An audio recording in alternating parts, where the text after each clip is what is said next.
Good morning friends, how are you? I think all are good. सबसे पहले आप सभी को हैप्पी रिपब्लिक्स डे की हार्दिक शुभकामनाएं। और उसके बाद जानते हैं कि क्या होगा आज की झांकी में स्पेशल, और उसके साथ साथ जो हमारे हरियाणा की शान, इन 5 हस्तियों के बारे में विस्तार में जानेंगे, आपके एग्ज़ाम के पॉइंट ऑफ व्यू से भी। और वैसे भी आपको इन चीज़ों की नॉलेज होनी चाहिए कि अपने हरियाणा में किस किस टाइप की यहाँ जिनसे हमें मोटिवेशन मिलता है आगे कुछ करने के लिए। तो चलते हैं और जानते हैं। और उसके साथ साथ अब की बार स्पेशल है, हमारे रिपब्लिक डे पर हमारी हरियाणा की झांकी जो है वो भी इस बार इसमें शामिल की गई है। पहले ये डिपार्टमेंट ऑफ हरियाणा का जो ट्वीट है, 26 जनवरी की परेड में इस बार हरियाणा की झांकी शामिल की गई है, जिसमें 10 ओलंपियन झांकी का हिस्सा होंगे। नीरज चोपड़ा की आदमकद प्रतिकृति इसका मुख्य आकर्षण होगी। आज दिल्ली में झांकी का आधिकारिक तौर पर परिचय कराया जाएगा। यह झांकी सूचना जनसंपर्क एवं भाषा विभाग द्वारा तैयार की गई है। तो आज 26 जनवरी के दिन हमारी जो हरियाणा की झांकी भी शामिल की गई है। और उसके साथ साथ इन 5 हस्तियों को आज मिलेगा पद्मश्री पुरस्कार से सम्मानित किया जाएगा। तो जानते हैं इन पांचों के बारे में कि किस क्षेत्र से बिलोंग करते हैं, और उसके साथ साथ ये कहाँ के हैं, किस उसमें इन्होंने अच्छा काम किया है। सबसे पहले ये मोतीलाल मदन ने साइंस एंड टेक्नोलॉजी के लिए पद्मश्री अवार्ड मिलेगा। हरियाणा के मोतीलाल मदन को साइंस एंड टेक्नोलॉजी में पद्मश्री अवार्ड मिला है। वर्ष 2020 में उनका राज्य स्तरीय विज्ञान रत्न पुरस्कार के लिए चयन हुआ था। उन्होंने 12 से अधिक हार्मोन के लिए मवेशियों और भैंसों के सूक्ष्म मात्रा निर्धारण प्रतिरक्षा तकनीक विकसित की। इससे प्रजनन क्षमता बढ़ाने में मदद मिलती है। तो मोतीलाल मदन को किस में पद्मश्री अवार्ड मिला है? साइंस एंड टेक्नोलॉजी में। ये आपके एग्ज़ाम के पॉइंट ऑफ व्यू से भी बहुत ही इंपॉर्टेंट हो जाता है, क्योंकि जब अब हमारा स्क्रीनिंग का एग्ज़ाम होगा तो उसमें भी हमारी हरियाणा जीके आएगी।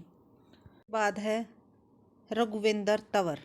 रघुवेंद्र तंवर को साहित्य और रिसर्च में योगदान के लिए कुरुक्षेत्र विश्वविद्यालय के प्रोफेसर रघुवेंद्र तंवर को पद्मश्री अवार्ड मिला है। ये Indian council of history research new Delhi में चेयरमैन भी है। जम्मू कश्मीर पर रिसर्च करके यूजीसी नेशनल फेलोशिप अवार्ड भी मिला है। 2015 से लेकर 2016 तक वे हरियाणा संस्कृति अकादमी के डायरेक्टर भी रह चुके हैं। तो कुरुक्षेत्र यूनिवर्सिटी के प्रोफेसर हैं रघुवेंद्र तंवर, जिन्हें की साहित्य और रिसर्च में क्या मिलेगा? पद्मश्री अवार्ड। के बाद नीरज चोपड़ा, इस हस्ती से तो आप वाकिफ़ ही होंगे, क्योंकि बहुत दिन हो गए लगातार नीरज चोपड़ा क्योंकि जो भी कुछ नया स्पेशल करता है तो उसका नाम जो है सभी जाने लगते हैं। एजुकेटेड अनएजुकेटेड सभी के माइंड में नीरज चोपड़ा क्यों? क्योंकि उन्होंने गोल्ड मेडल जीत कर जो है इतिहास रचा था। टोक्यो ओलंपिक में 27.58 मीटर भाला फेंक कर जीता गोल्ड। नीरज चोपड़ा ने टोक्यो ओलंपिक 2021 में भाला फेंक कर गोल्ड मेडल जीतकर इतिहास रचा। उन्होंने 87.58 मीटर भाला फेंका था। वे पानीपत के रहने वाले हैं। वर्तमान में भारतीय सेना में जूनियर कमीशन ऑफिसर के तौर पर नायब सूबेदार के पद पर नियुक्त है। उनका जन्म 24 दिसंबर 1997 को पानीपत के गांव खांदरा में हुआ था।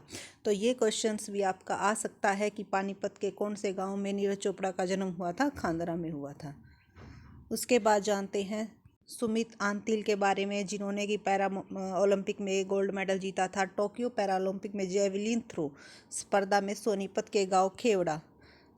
के जो गांव है खेवड़ा, उसमें सुमित आतिल ने गोल्ड मेडल जीतकर इतिहास रच दिया था। तो कहाँ से बिलोंग करते हैं? सोनीपत से बिलोंग करते हैं। पैरालंपिक में पहली बार देश का प्रतिनिधित्व करने जा रहे सुमित आतिल ने वर्ल्ड रिकॉर्ड कायम करते हुए सोने का तमगा अपने नाम किया। सुमित ने जेवलिन थ्रो में F64 इवेंट में अपने दूसरे प्रयास में 68.08 मीटर का थ्रो किया था और विश्व रिकॉर्ड बना डाला था। सुमित आतिल का जन्म 7 जून 1998 को हुआ था। तीनों बहनों के इकलौते भाई ने परिवार की कमी को पूरा कर दिया। सुमित जब 7 साल का था तब एयरफोर्स में तैनात पिता राजकुमार की बीमारी से मौत हो गई थी। पिता का साय उठने के बाद मां निर्मला ने दुख सहन कर 4 बच्चों का पालन पोषण किया। तो देखो, ये एक तरह से आपके लिए मोटिवेशनल काम है कि भाई इस सिचुएशन में भी उन्होंने गोल्ड मेडल जीत कर दिखाया है। और जिस पैरा ओलंपिक में आप जिसमें कि अपने आप को लोग अपाहिज मान कर बैठ जाते हैं कि भई हमसे कुछ नहीं हो सकता, लेकिन इसने उसमें भी एक एक स्वस्थ व्यक्ति से बढ़कर इतिहास रचा है। उससे भी आगे अपनी कमी को ही अपना हथियार बनाकर और इन्होंने एक इतिहास रचा है। तो इनको तो जितनी भी तारीफ की जाए उतनी ही कम है। पांचवी हस्ती है ओम प्रकाश गांधी।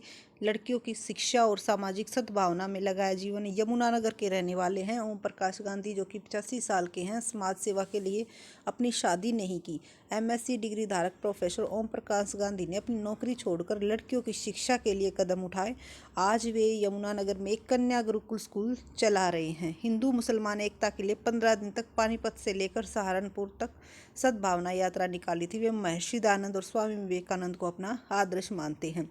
तो लड़कियों की शिक्षा और सामाजिक सद्भावना के लिए ओम प्रकाश गांधी को भी पद्मश्री अवार्ड से सम्मानित किया जाएगा। तो आज इन पांचों को ही गणतंत्र दिवस पर